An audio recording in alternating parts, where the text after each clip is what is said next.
성형외과는 수술 위주라서 평소에 좀 시간이 많이 남지 않나? 널널하겠구나. 널널하지 않나? 아침에 출근해서 정신 차리고 보면 점심시간이고 막 일하다가 정신 차리고 보면 퇴근 시간인 경우가 많아요. 우리 성형외과 쪽에서는 실비로 될 수 있는 것들이 있을까요? 진짜 꿀팁이네요. 안녕하세요. 브라닥의 형 이인환입니다. 안녕하세요. 저는 브라닥의 동생 이지환입니다. 저는 통증학과에서 일을 하고 있고 한의사 면허증도 보유하고 있는 의사입니다. 네, 저는 강남에서 개원해서 일을 하고 있는 의사입니다. 이렇게 저희가 같은 의사 직업군이지만 전공이 서로 다른데요. 지금까지 서로 다른 과에서 종사하면서 의견을 별로 공유한 적이 별로 없었어요. 그래서 오늘은 서로에 대해 알아보는 시간을 가져보겠습니다. 성형외과는 수술 위주라서 예약 위주로 하기 때문에 시간 활용이 좀 유연하지 않은가 생각이 되는데 평소에 좀 시간이 많이 남지 않나? 널널하겠구나. 널널하지 않나?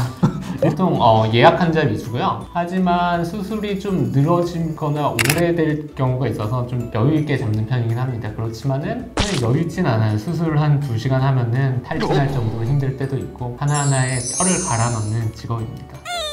반면에 주변에 통증하는 친구들도 있고 다른 의사들도 있는데 외래 위주라서 하루에 100명도 보고 엄청 많이 보는 편인데 하루 종일 힘들 수도 있겠네요, 좀.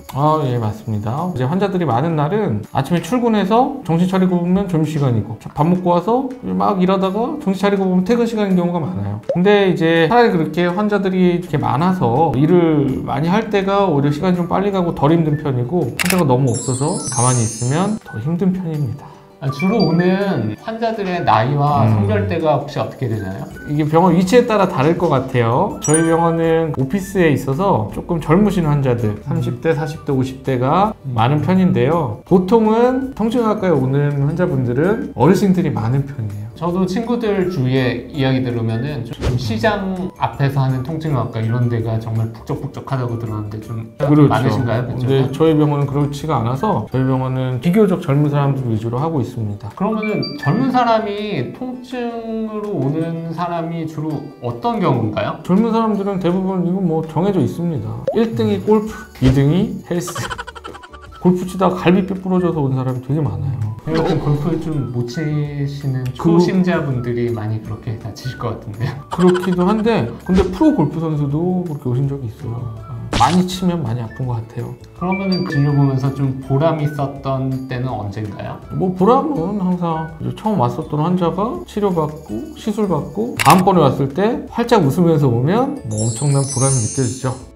반대로 성형외과는 젊은 사람들이 훨씬 더 환자가 많을 거 아니에요? 성형외과도 어떻게 보면은 젊은 층에 성형을 많이 하는 성형외과가 있고 나이가 좀 있으신 분, 이제 동안성형 같은 그런 병원이랑 분야가 있는데 저는 주로 좀 젊은 층을 좀 대상으로 하고 젊은 층의 눈, 코 수술을 좀 대상으로 하고요. 요새 의료비에서 실비가 되게 굉장히 핫한데요. 통증학과에서 실비로 되는 부분이 어느 정도까지, 어디까지 되나요? 통증을 하는 우리 병원 같은 경우는 대부분 아파서 진료를 받으러 오시는 거기 때문에 실비가 아니라 기본적으로 건강보험이 다 됩니다. 이제 건강보험으로 커버가 안 되는 몇몇 도수치료라든지 충격파 치료 같은 경우는 실비로 이제 커버가 되죠. 결국은 대부분의 치료는 다 보험으로 처리가 돼요. 우리 성형외과 쪽에서는 실비로 될 수 있는 것들이 있을까요?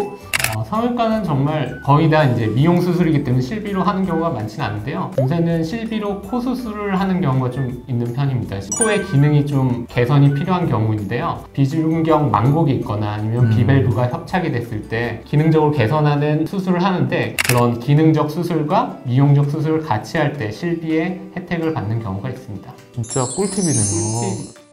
코 수술을 전 코 수술 많이 하는데 코 수술을 하면은 코 보호대라고 부목을 대요. 그런데 마스크가 코의 거의 윗부분까지 가려주기 때문에 환자들 이야기 들어보면은 일주일 동안 마스크를 하고 있었으니까 크게 부담 없이 코 수술 받을 수 있었다. 그렇게 얘기를 많이 하시더라고요. 그리고 눈 수술 같은 경우에도 간단하게 이제 매몰로 수술하는 방법 같은 경우에는 한 3, 4일이면은 붓기가 어느 정도 빠지기 때문에 직장인이 받을 수 있는 수술에 약간 팁 같은 게 요새 좀 있습니다. 꿀팁이네요.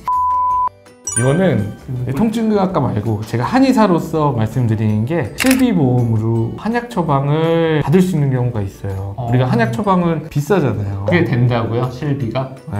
근데 이건 실비보험이 2009년 10월달 이전에 든 실비보험만 가능해요. 그러니까 자기 실비보험에 처음 들었던 시기를 살펴보고 약관을 살펴보면 한약 처방이 가능한 경우가 있습니다. 알고 꿀팁이네요. 계시는 분 많지 않아요. 꿀팁이에요.